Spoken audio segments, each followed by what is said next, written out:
इस समय Bharat G20 summit को होस्ट कर रहा है। इससे जुड़े आयोजन देश के हर राज्य में, हर हिस्से में हो रहे हैं। हमने इन आयोजनों को वेन्यू तय करते समय कभी ये नहीं सोचा कि किस राज्य में कौन सी पार्टी की सरकार है। कोरोना के समय भी मैंने लगातार सभी राज्यों के मुख्यमंत्रियों के साथ व्यक्तिगत संवाद किया, मीटिंग की। कौन मुख्यमंत्री किस पार्टी का है, ये विचार कभी हमारे बीच नहीं आया।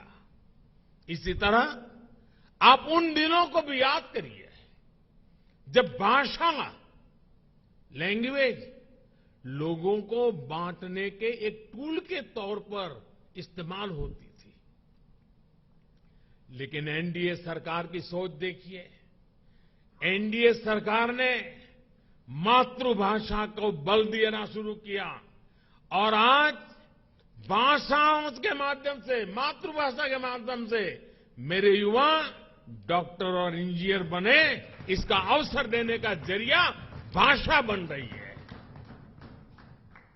हमने हमारी विरासत को, धरोहरों को ग्लोबल बनाने के लिए लगातार प्रयास किए हैं। यहां पर कई हमारे साथियों ने इसका उल्लेख किया। आज योग वैश्विक एकता का एक माध्यम बन गया है। आज मिलेट्स एक ग्लोबल ट्रेंड बन रहा है। श्री अन्न की चर्चा हो रही है और इसका लाभ हमारे हर क्षेत्र के छोटे छोटे किसानों को मिल रहा है। हम देश के लोगों को जोड़ते हैं, वो देश के लोगों को तोड़ते हैं। साथियों, विपक्ष के लोग जिस गलती को बार बार दोहरा रहे हैं वो है देश के सामान्य मानवीय की समझदारी को वे लोग अंडर एस्टिमेट करते हैं। लेकिन देश की जनता सब कुछ खुली आंखों से देख भी रही है और समझ भी रही है। जनता देख रही है कि ये पार्टियां क्यों इकट्ठा हो रही है। जनता ये भी जान रही है कि वो कौन सा ग्लू है, गोंद है, जो इन लोगों को, इन पार्टियों को जोड़ रहा है। किस तरह छोटे छोटे स्वार्थ के लिए मूल्यों और सिद्धांतों से समझौता किया जा रहा है। लोग देख रहे हैं कि केरल में लेफ्ट और कांग्रेस एक दूसरे के खून के प्यासे हैं, लेकिन बेंगलुरु में दोनों पार्टियों के नेता हाथ में हाथ डालकर मुस्कुरा रहे हैं। लोग देख रहे हैं कि बंगाल में लेफ्ट और कांग्रेस के नेताओं पर, उनके कार्यकर्ताओं पर टीएमसी हमले कर रही है, लेकिन इनके नेता टीएमसी के खिलाफ कुछ भी बोलने से बच रहे हैं। इसलिए देश के लोग कह रहे हैं कि गलबहियां मिशन नहीं है, मजबूरियां है। इनकी सच्चाई आपको दूसरे राज्यों में भी दिखाई देगी। नेशनल कॉन्फ्रेंस के नेता और पीडीपी के नेता एक दूसरे को कैसी कैसी गालियां देते हैं। आरजेडी और जेडीयू के लोग कैसे कैसे शब्दों से एक दूसरे को नवाजते थे।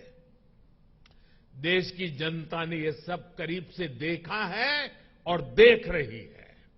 इसलिए इनकी नुरा कुश्ती हो या मजबूरी की दोस्ती, इसकी हकीकत 140 करोड़ देशवासियों के सामने आ चुकी है। साथियों, अपने राजनीतिक स्वार्थ के लिए ये लोग पास पास तो आ सकते हैं, लेकिन साथ नहीं आ सकते। इन्हें अपने कार्यकर्ताओं की भी परवाह नहीं है। ये अपने कार्यकर्ताओं से उम्मीद करते हैं कि जीवन भर जिसका विरोध किया उसका अचानक सत्कार करने लगे। अब ऐसे में इन दलों का कार्यकर्ता खुद भ्रमित है कि करे तो क्या करे।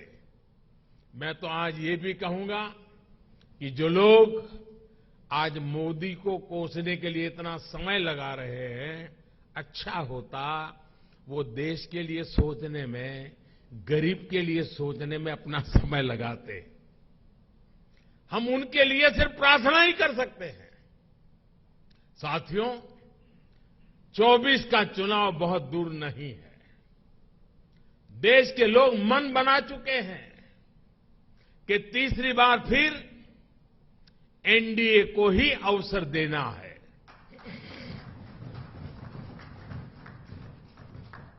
देश का मन आप जानते हैं, लेकिन विदेश का मन भी बहुत कुछ संकेत दे रहा है। आमतौर पर जब भी किसी देश में चुनाव का समय निकट आता है तो उसका बहुत बड़ा असर उसके वैश्विक संबंधों पर भी होता है। हर एक को लगता है कि भाई अब तो चुनाव का वर्ष है, अभी सरकार के साथ अभी रहने दो, एक बार चुनाव हो जाए, नई सरकार आएगी तब सोचेंगे। स्वाभाविक है। कोई भी दूसरा देश उस सरकार के साथ जो चुनाव बिल्कुल निकट हो वहां संबंध बनाने से पहले, संवाद करने से पहले 100 बार सोचता है। फॉरेन कंट्रीज हमेशा चुनाव के नतीजों का इंतजार करते हैं। लास्ट ईयर जब होता है तो सोचते हैं कि भाई एक बार चुनाव नतीजा आ जाना तो फिर देखेंगे। जो सरकार जाने वाली होती है उस पर कोई भी देश अपना टाइम और एनर्जी इन्वेस्ट नहीं करना चाहता। लेकिन इस समय भारत का मामला कुछ अलग है। सबको पता है कि हमारे यहां कुछ महीनों में चुनाव होने वाले हैं, फिर भी अनेकों महत्वपूर्ण देश, चाहे अमेरिका हो, फ्रांस हो, ऑस्ट्रेलिया हो, जापान हो, यूएई हो, यूके हो, सब एनडीए सरकार के प्रतिनिधियों को इनवाइट कर रहे हैं।